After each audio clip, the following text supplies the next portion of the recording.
Allez, bonjour à tous, j'espère que vous allez bien. Aujourd'hui, analyse du BTC. On verra comme quoi en weekly, la volatilité est assez faible et que techniquement, un gros mouvement se prépare dans les prochaines semaines. D'accord? Donc on verra ça et ensuite on se concentrera sur le marché US, S&P et Nasdaq. Avant toute chose, c'est la rentrée. Qui dit rentrée dit nouvelle résolution. Donc jusqu'à dimanche soir, tu peux profiter de moins 50% sur le programme Crypto Investor. Tous ceux qui veulent se former, d'accord, en investissement dans les crypto-monnaies. Donc voilà, bien maîtriser l'analyse fondamentale, la token mix, l'analyse technique, bien développer un portefeuille sur mesure hein, qui est adapté à toi, d'accord. Le mindset à avoir, voilà, des petits tips et je compte rajouter des modules dans les prochains mois. Donc c'est un programme très complet, j'ai déjà des bons retours des personnes qui l'ont suivi. Donc voilà, tu as moins 50% jusqu'à dimanche soir. Et si tu as des questions ou autres, n'hésitez pas à me les poser en message privé. Le lien du programme est en description.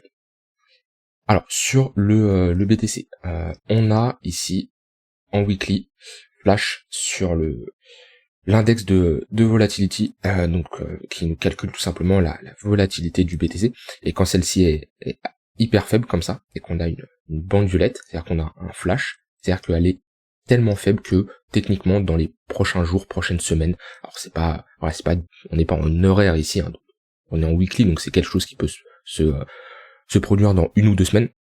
Et ben on attend un gros mouvement. On l'avait vu ici, hein, on a flash violet et les 2 semaines d'après ont été très bearish. Alors ça nous dit pas si c'est bullish ou bearish, d'accord, ça nous permet pas de savoir où est-ce que le marché va aller. Ça nous dit ok, il y a de la faible volatilité, le marché est prêt à faire un gros mouvement. Donc on le voit ici, là je suis sur BTC, j'ai pas plus d'historique, on va aller ailleurs, on va aller sur Bitstamp, je l'avais vu ici.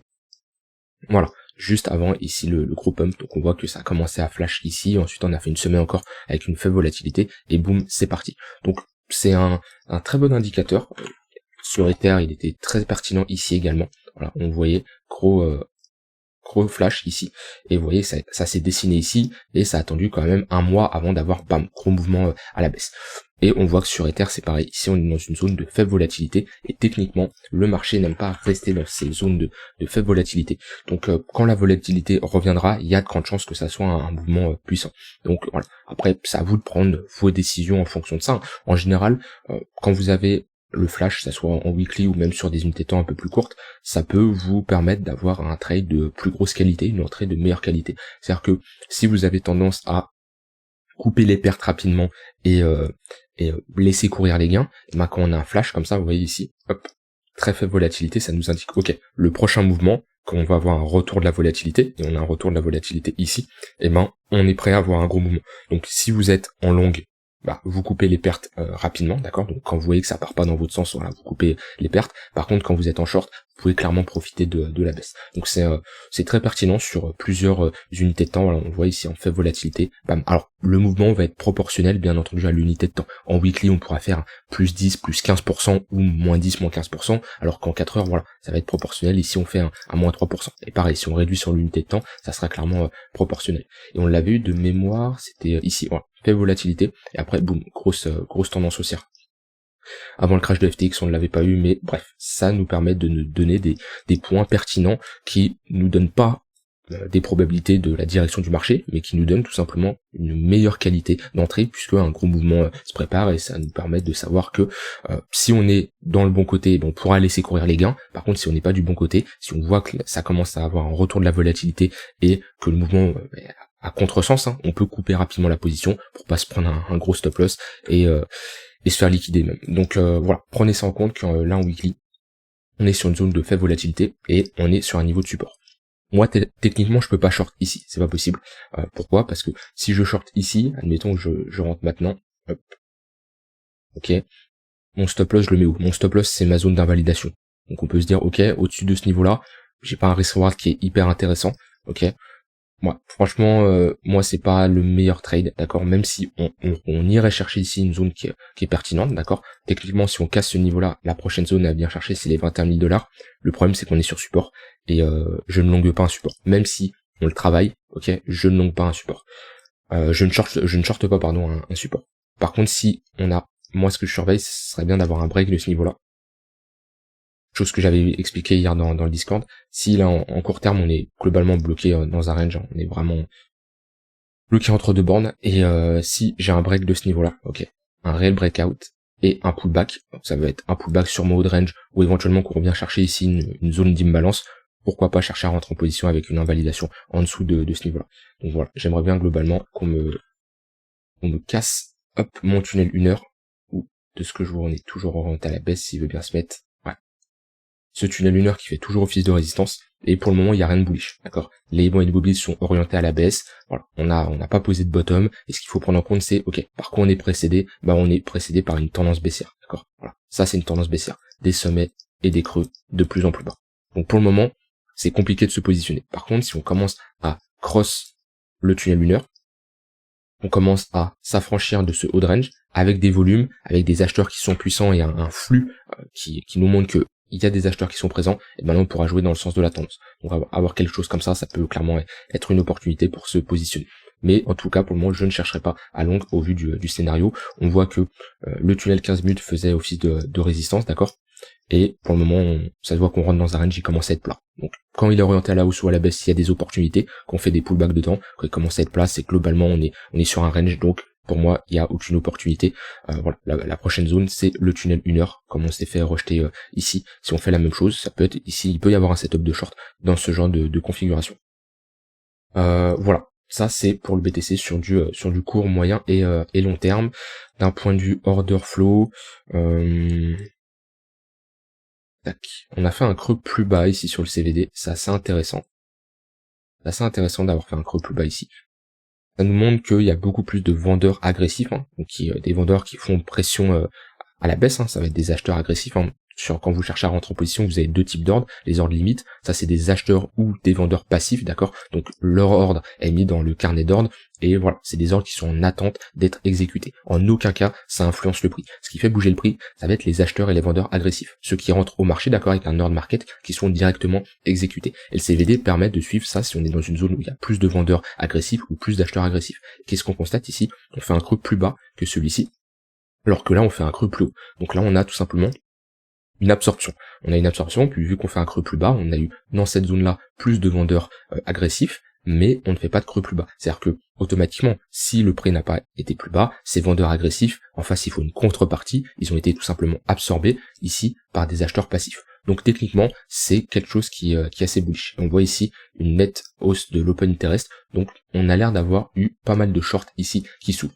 Techniquement, des shorts qui s'ouvrent, d'accord, s'ils n'arrivent pas à pousser le prix plus bas, rappelez-vous qu'un short, c'est un futur acheteur. Donc si on commence à tous ces shorts-là à leur mettre la tête sous l'eau, qu'on commence à s'affranchir de ce niveau-là, et ben il peut y avoir des stop loss qui se déclenchent, des clôtures de position, et clôture de position short, c'est un rachat au marché, et ça peut être encourageant pour la suite d'avoir un short squeeze. Donc voilà, ça peut être clairement intéressant de également franchir de ce niveau-là et mettre la tête sous l'eau de tous ces vendeurs.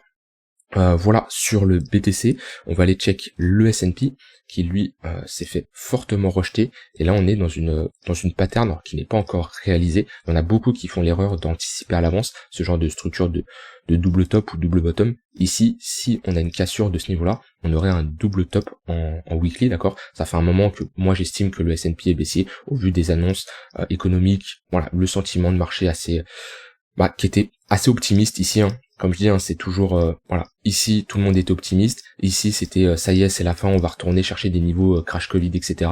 Et quand on est sur des ATH, ça commence à reparler de DCA, de voilà, faire du DCA sur le S&P, c'est le meilleur indice, etc. Donc déjà, vous vous adaptez ça en fonction du marché. Hein. Je vous rappelle, le marché a plus souvent tort que raison. Enfin, les gens, pas le marché, mais les gens ont plus souvent tort que raison. Donc adaptez-vous en fonction de ça. Faites toujours l'inverse de ce que la majorité des gens font. Et quand on commence comme ça à voir, on l'avait vu sur le MACD, des affaiblissements au niveau du MACD, voilà, des divergences baissières, d'accord, qui étaient en train de se valider. Ici on avait clairement un flux baissier, on cassait un gros niveau. Voilà. Moi ici j'étais clairement bearish, et je vous disais il y avait des opportunités de short. Ici on avait une comment dire, on pouvait invalider notre biais short sur du court terme, parce qu'on restructure ici un W. Maintenant moi ce que je constate, c'est que là on se fait rejeter dans notre zone de rechargement de short, d'accord, entre les 0,118 et les 0,786, techniquement les vendeurs, c'est là où ils chercheraient à défendre ce sommet-là. C'est-à-dire que si ce sommet-là, ils veulent défendre ce niveau-là, les vendeurs chercheront à poser un top de marché dans notre zone de rechargement. Et à l'inverse, ici, les acheteurs qui ont posé ce bottom, ici, s'ils veulent défendre le prix, ça sera dans cette zone ici qui devront le faire tout simplement. Maintenant, ce que je surveillerai moi, ça serait si on a une clôture weekly au niveau de ce niveau-là. D'ailleurs, on voit bien une bonne divergence baissière ici sur le MACD, comme on avait ici une divergence haussière sur le MACD qui nous montrait comme quoi on avait un affaiblissement des vendeurs. Là, on a un affaiblissement des acheteurs. Si on a une clôture en dessous de ce niveau-là, en weekly, on ferait tout simplement un M-top, qui est une structure bearish, et on repartirait ici dans une tendance baissière en weekly, avec des creux et des sommets de plus en plus bas. Donc voilà, ça nous permettrait de retracer, en général, ce genre de M-top, à minima, chercher nos 0,382, voire notre zone de rechargement au niveau des 0,118, d'accord. Donc ça m'étonnerait pas si on a une clôture de ce niveau-là, de faire quelque chose comme ça. Voilà. Alors, je dis pas, c'est pas mon but, c'est pas de prédire, mais c'est vous faire comprendre que quand on structure un M-top weekly, c'est globalement le marché a tendance à corriger en semaine, voire mois suivant, et de venir chercher des ratios 0,382 et 0,118. Donc ça c'est pour le S&P. Et pour le Nasdaq, alors c'est pareil, hein, si on vient chercher ce niveau-là, on repartirait dans une tendance baissière, comme on a fait ici. Vous voyez, tendance haussière, les creux sont de plus en plus hauts, on voit qu'on fait des W dans des W, voilà, ils sont assez simples à identifier, et quand le marché a trouvé une zone de top, et ben, déjà on voit sur le MACD par un affaiblissement, ok. Sur le MACD on fait des sommets de plus en plus bas, et sur le prix on fait des sommets de plus en plus hauts, et là qu'est-ce qu'on constate? On fait une pattern de top de marché, 1M, sommet, creux, sommet plus bas que le précédent, creux plus bas que le précédent. Si je me mets en close line, voilà, on le voit bien. Et on part dans une tendance baissière ici, avec des creux et des sommets de plus en plus bas, tout simplement. Et à quel moment on commence à inverser notre tendance? Très simple. Déjà, on a un affaiblissement vendeur, ok, on voit qu'on diverge, creux, plus bas, ici, creux, plus haut, plus haut. Donc ça nous indique là qu'on a un affaiblissement des vendeurs, on a une divergence haussière. Et ici on commence à restructurer des W, on en a un premier ici, on en a un plus gros ici, on en avait également un petit ici qui nous a instauré cette tendance haussière. Voilà, globalement, quand l'offre est supérieure à la demande, on fait des structures de top de marché, des double top, des M, voilà, vous les appelez comme vous voulez, et quand on est dans une zone où la demande, où les acheteurs reviennent, et ben on fait des structures en W. C'est ce qui nous indique globalement qu'on est dans un bottom. Et assez classique, ces structures, la ligne de coup est souvent amenée à être retestée, comme on a fait ici. Ici on l'a pas retesté, voilà, mais souvent ces lignes de coup, voilà, comme ici, on est venu la retester, sont souvent retestées, et ça c'est clairement une bonne zone de localisation pour chercher à se positionner. Voilà, globalement un range, on casse, on fait un pullback, là c'est une bonne zone. Voilà pour le S&P, pour le Nasdaq. Donc pour le moment je serais pas spécialement très bullish, d'accord, vu qu'on se fait rejeter quand même sur des gros niveaux. Voilà, ici on a notre structure en M top, avec notre divergence baissière. Ok, on revient chercher globalement notre ligne de coup, notre zone de rechargement de short. Hop. Tac. Voilà, parfaitement. Et là, sur du unité de temps plus courte, bah pareil, on voit qu'on refait ici un M-top.